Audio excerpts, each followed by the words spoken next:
stretches. Bringing you today's stretch from my garden. It was sunny, not quite so sunny anymore.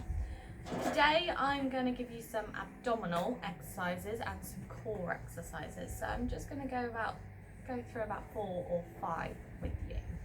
And with these ones you can make them a little bit easier or you can make them harder if you prefer. So the first one I'm going to do today, we're going to start lying on our back. So remember, if you need a pillow cushion for your head, then that's fine. We're going to just hug one knee up to our chest, and then we're going to bring our other knee up to our chest but without hugging. Okay, so it's just going to stay free.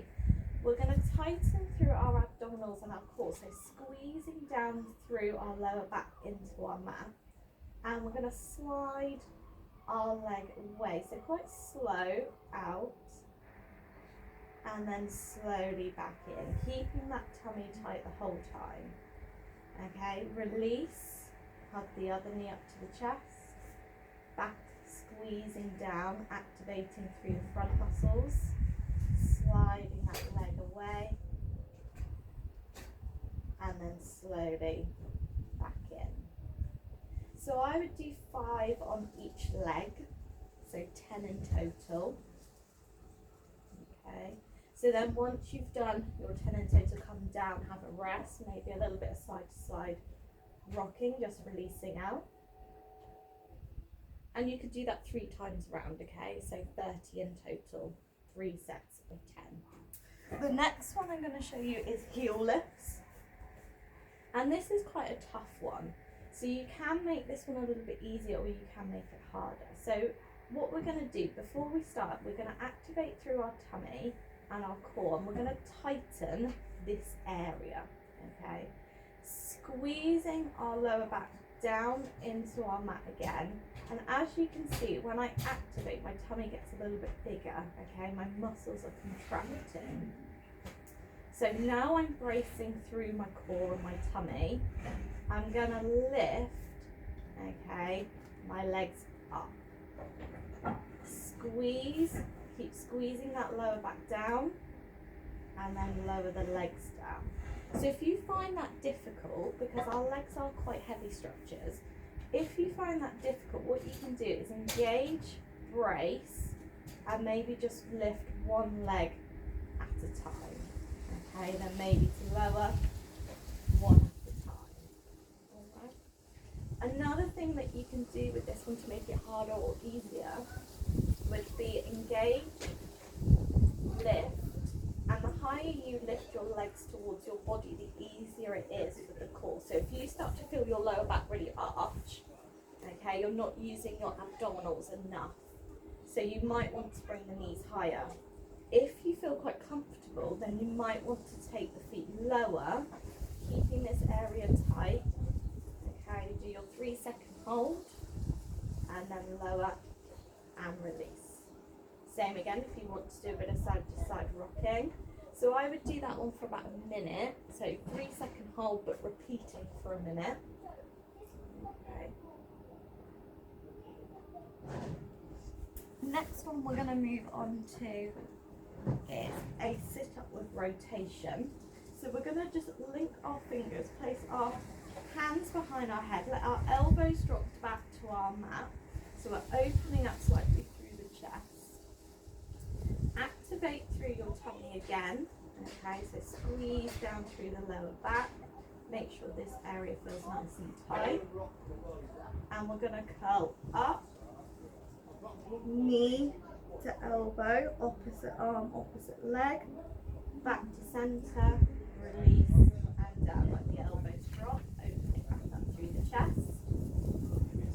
And again, activate first, squeeze, curl up, rotate, back to center, and curl back down. Okay, so I would do this one 5 each side, so 10 in total again, and you can have rest in between once you've done your 10.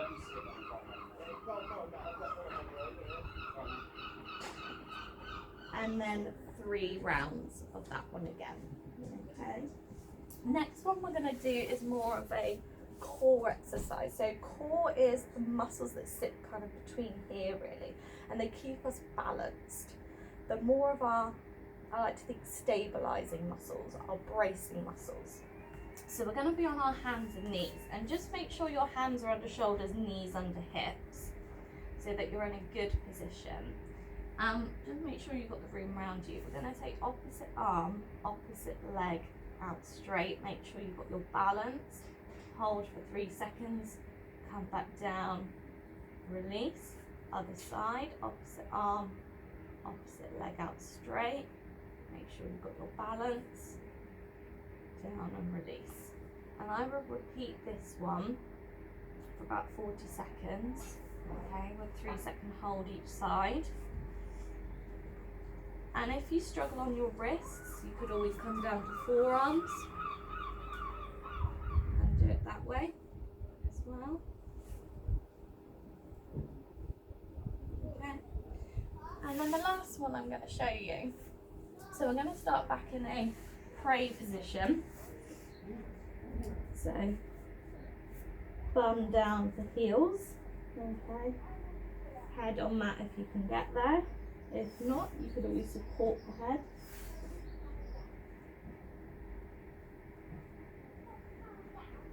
And then coming up, we're going to walk ourselves forward. Okay, we're going to stay on our knees. We're going to slightly tuck our tailbone in under. Okay, and you need to feel like your abdominals are being activated. So nothing at all through the lower back. It needs to feel like tummy is working. If not, then you need to maybe tuck tailbone a little bit further and think about activating the front muscles rather than the back muscles. So I've done quite a long hold here, but we're going to do about 5 seconds. We're going to walk the arms back in, back to pray position. So we're just stretching out through the lower back. Maybe taking some nice deep breaths. And then walking forward again. Okay, really getting our body weight over our elbows. Think about slightly tucking tailbone once you're in your good position. 5-second hold. And then walking back.